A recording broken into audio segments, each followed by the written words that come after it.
Indonesia versus Philippines, key business culture differences.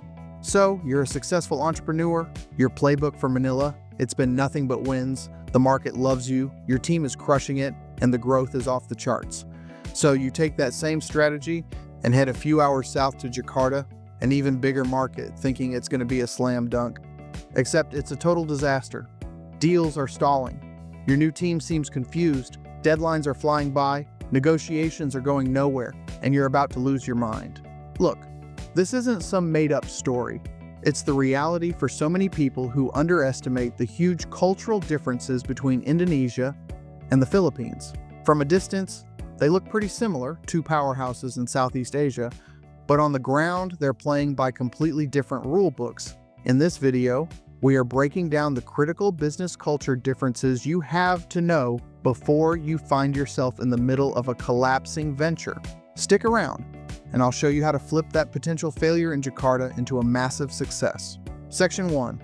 The core conflict, a tale of two meetings. Let's call our entrepreneur John. In Manila, John's style was a hit.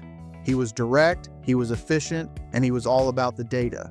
He'd walk into a boardroom, greet everyone with a firm handshake and a big confident smile, and get right down to business. He'd make his pitch, show the numbers, and then ask, "So, do we have a deal?" And his Filipino partners, they loved it.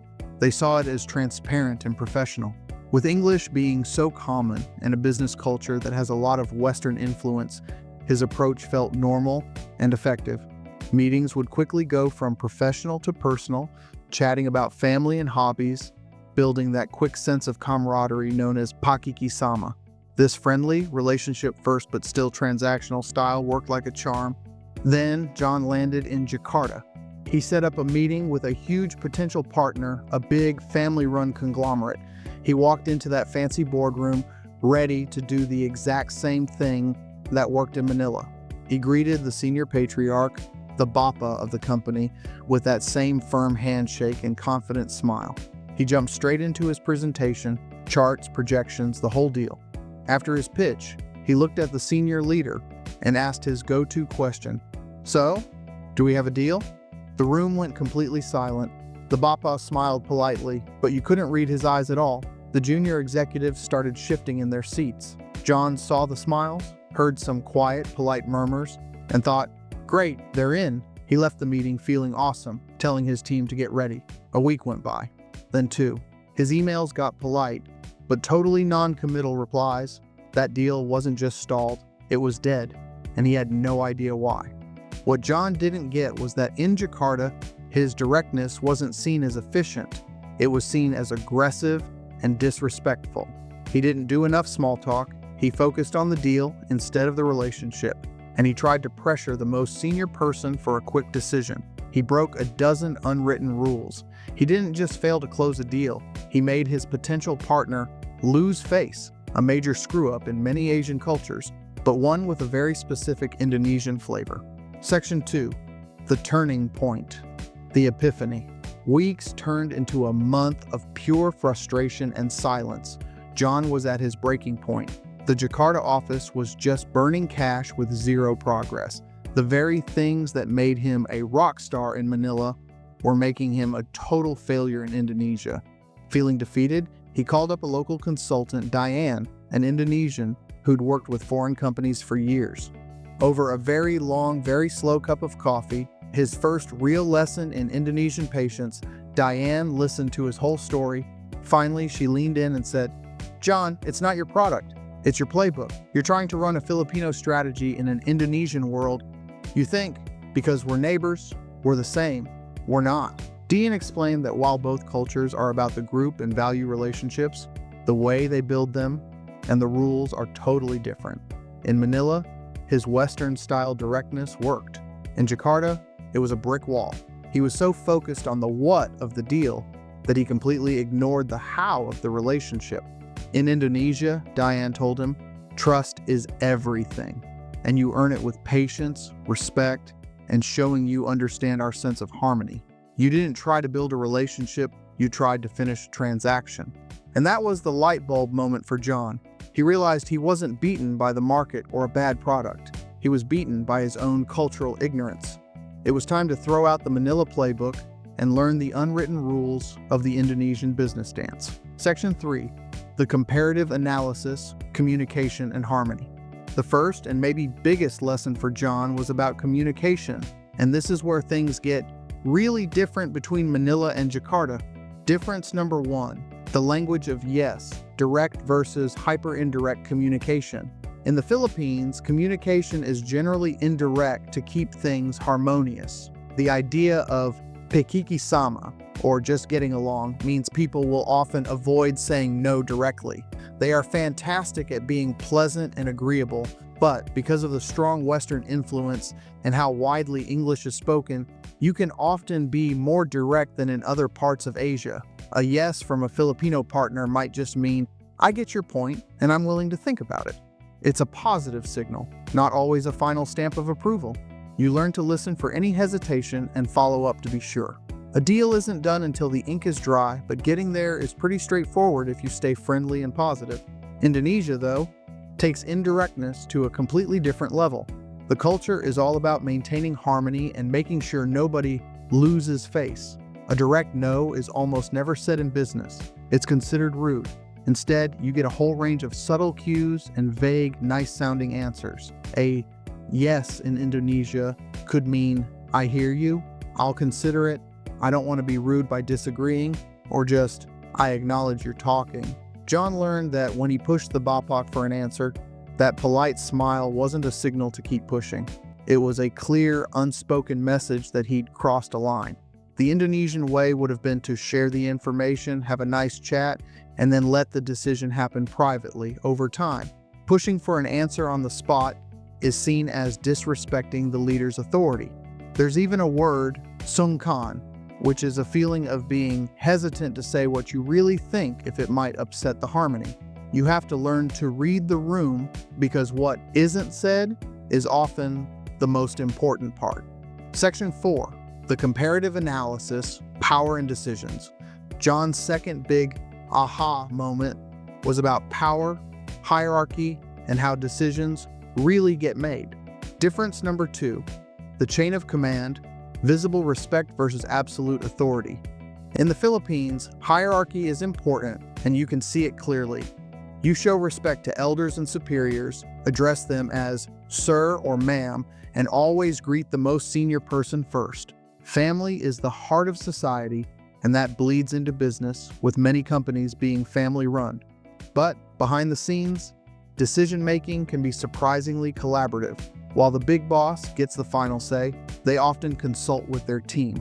A good strategy in the Philippines is to get the middle managers on your side before the idea gets to the top.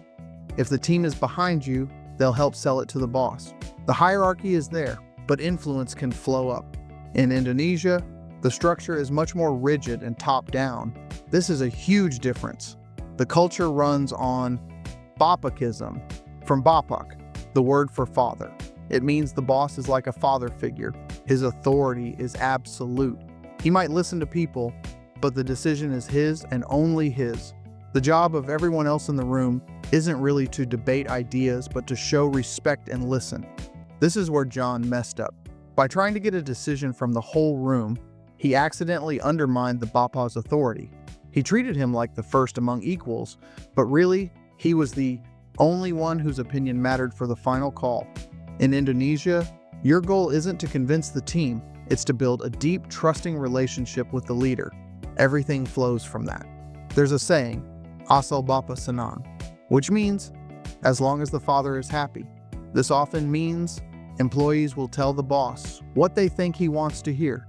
This makes getting honest feedback tough for an outsider. Section 5. The comparative analysis, relationships, and trust. John's final lesson was about the whole point of the business interaction itself. Difference number 3. The deal before the deal. Rapport versus deep trust.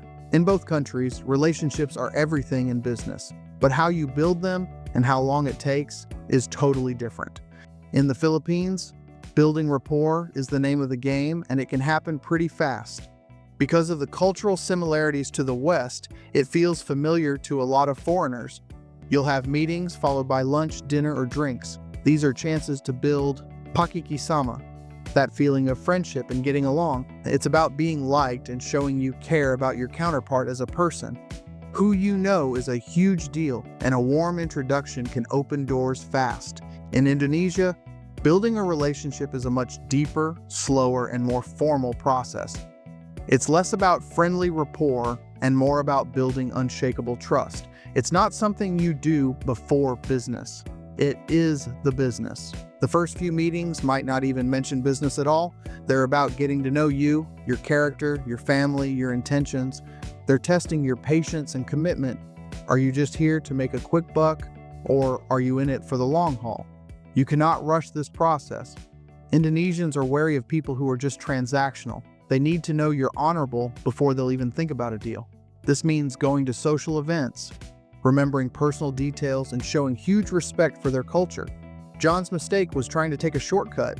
He went for the deal before he earned the trust. In Indonesia, the handshake that closes a deal is just a formality. The real deal was closed a long time ago over many cups of coffee, when your partner finally decided they could trust you. Section 6. Climax and resolution. The comeback. With all this new knowledge, John knew he had to try again. Through his consultant, Diane, he humbly asked for another meeting with the Bapa. Not to pitch, but to apologize and start over. This time, John walked into the room a different person. No PowerPoint. He brought a small, thoughtful gift.